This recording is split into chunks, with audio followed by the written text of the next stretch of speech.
ጤና ይስጥልን። የወቅታዊና እውነተኛ መረጃዎች መድረክ ከሆነው ከዓለም መድረክ ቻናላችን የዛሬውን ዕለት ሰኔ 14 ቀን 2018 ዓ.ም ሰበርና አንገብጋቢ ሀገር ውስጥ መረጃዎችን ይዘንላችሁ ቀርበናል። ዛሬ በሀገራችን ከፍተኛ መነጋገሪያ የሆኑ 3 ዋና ዋና ጉዳዮችን መርመራለን። ጠቅላይ ሚኒስትር ዶክተር አብይ አህመድ በይፋ ያስመረቁት አዲሱ የዩኒፋይድ መሶብ ዲጂታል ፕላትፎርም በፌዴራል ዋና ኦዲተር የተረጋገጠው ከፍተኛ የመንግስት ተቋም ኦዲት ክፍተትና የህግ ጥሰት እንዲሁም የኢትዮጵያ ሀገራዊ ምክክር ኮሚሽን ለታዛቢዎች ያወጣው አዲስ መመሪያ እስከ ውይይቱ ፍጻሜ አብራችሁ እንድትቆዩ እየጋበዝን በቻናላችን አዲስ የሆናችሁ ላይክ እና ሰብስክራይብ በማድረግ ቤተሰብ እንድትሆኑ እንጠይቃለን። ወደ መረጃዎቹ እንለፍ።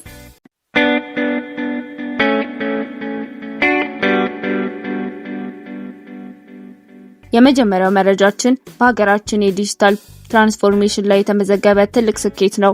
የኢትዮጵያ አርቲፊሻል ኢንተለጀንስ ኢንስቲትዩት የገነባው አዲሱ ዩኒፋይድ መሶብ ዲጂታል ፕላትፎርም በጠቅላይ ሚኒስትር ዶክተር አብይ አህመድ በይፋ ተመርቋል።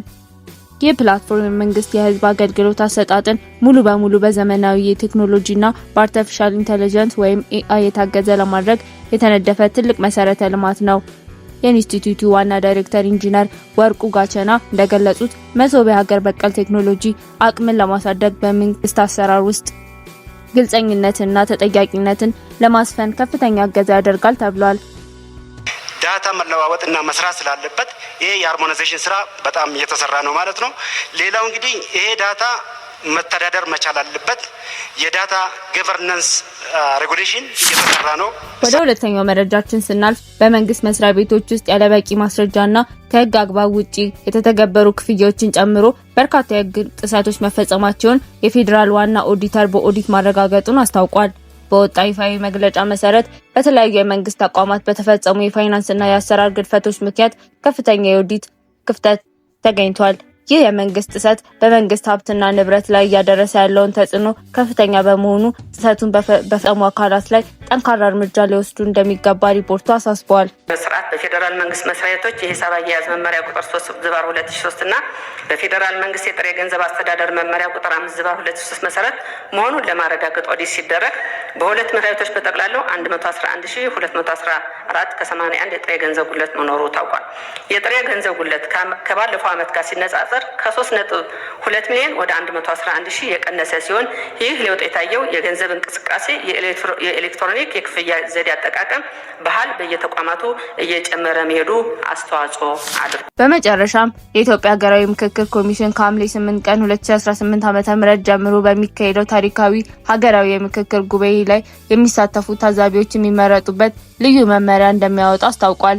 ኮሚሽነሩ እንዳመለከተው በዚህ ትልቅ ሀገራዊ ጉባኤ ላይ ከ170 በላይ የኢትዮጵያ ዲያስፖራ አባላት ታዛቢ ሆነው እንደሚሳተፉ ይጠበቃል። ይህ ሂደት የምክክር ጉባኤውን ተአማኒነትና አሳታፊ ይበልጥ ለማረጋገጥ ትልቅ ሚና ይኖረዋል ተብሏል።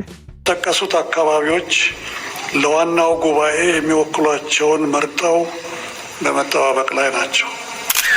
የምክክር ሂደቱ ከጅምሩ አንስቶ ግልጽ፣ ገለልተኛ እና አሳታፊ በሆነ አሰራር እንዲመራ ተደርጓል።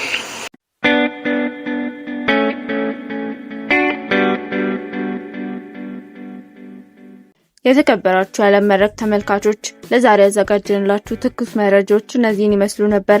በተለይም በመንግስት ተቋማት ላይ የተገኘውን የኦዲት ክፍተትና ስለ አዲሱ መሶብ ፕላትፎርም ያላችሁን ሀሳብ በኮሜንት መስጫው ላይ እንድታጋሩን እንጋብዛለን። የቪዲዮውን ላይክ ማድረግና ለሌሎች ሼር ማድረግ እንዳይረሳ። በሌላ ቪዲዮ እስከምንገናኝ ሰላም ቆዩ።